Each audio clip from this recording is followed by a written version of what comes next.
अजीत पवार विमान हादसा, 5 बड़े सवाल। खराब विजिबिलिटी में लैंडिंग की कोशिश क्यों? क्या मौसम सच में सुरक्षित था?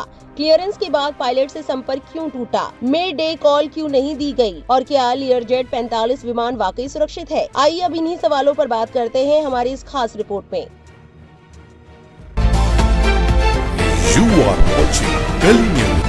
महाराष्ट्र के डिप्टी सीएम अजीत पवार समेत 5 लोगों की बुधवार को बारामती में हुए प्लेन क्रैश में मौत हो गई। अजीत पवार के साथ चार्टर प्लेन में पायलट सुमित कपूर, शांभवी पाठक, विदित जाधव और पिंकी मालिश सवार थे।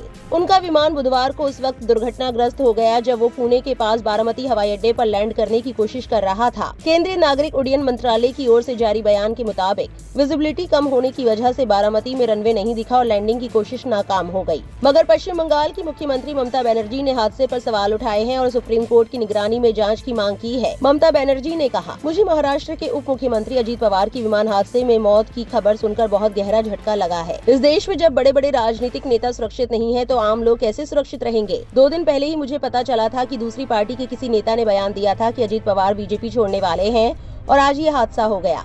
मैं इस पूरे मामले की सुप्रीम कोर्ट की निगरानी में निष्पक्ष जांच की मांग करती हूँ।